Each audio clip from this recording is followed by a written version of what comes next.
let's turn now to exploring the Shema, discussions on the issues of Trinity.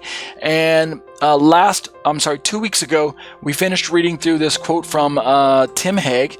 And so now we're poised to begin to look at a quote from Christian Apologetics and Research Ministry, Matt Slick. But let me just segue by reading the last paragraph from Tim Hegg, which will kind of pull us into tonight's study. So Hegg wrote, and this is 2 weeks ago. Again, if you missed 2 weeks ago, go to my YouTube channel, go to videos, and then click on the latest. I'd say you kind of have to go back, not last week, because last week's study was more kind of an overview, and we kind of took a slight break from the study. Last week's study was kind of unique. Go back 2 weeks ago, which would be episode number 101 over here. If you're looking at my screen right now on my YouTube channel, you'll see it's over on the right side, episode number 101, posted there, and you can watch the live internet studies show there.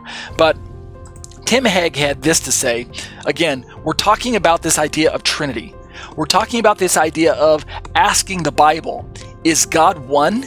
Is God three? And if he's one yet three, how do the scriptures describe him?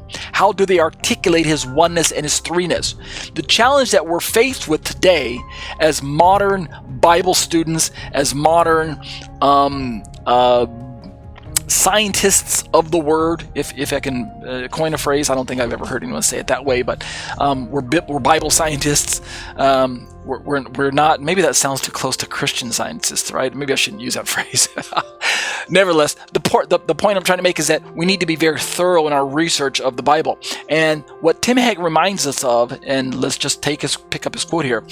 Tim Hegg says, if we impose upon the scriptures, all of which were written within the milieu of Hebraic thought, if we impose upon them the requirement to answer questions generated from a Greek ontological perspective, then we will be greatly disappointed.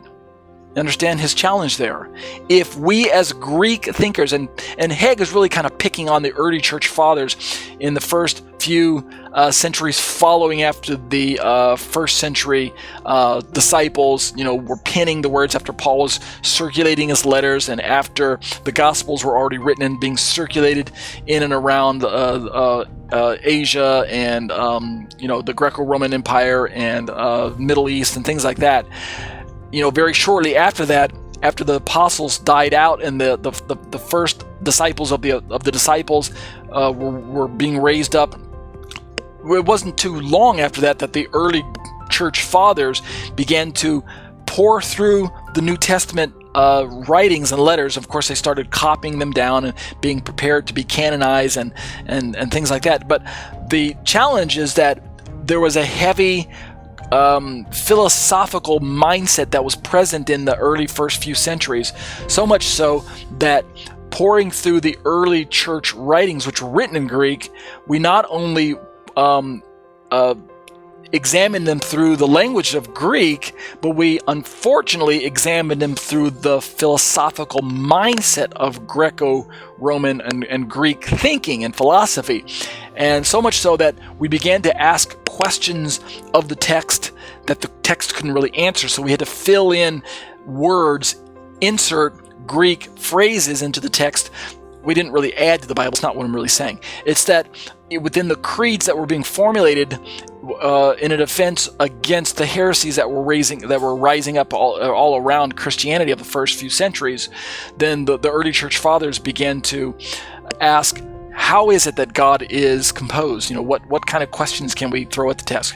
And Tim Hegg's trying to say it's not entirely wrong to ask those questions, but we need to be very cautious, because in the end, the text was written by Hebrews as Hebrew thinkers. Even though it was penned in Greek, we still have a worldview from the Hebrews that had a certain style of writing, a certain way of thinking, and it produced a set of manuscripts that is sparse in the way it describes God, and it's very particular in the way it describes God. And so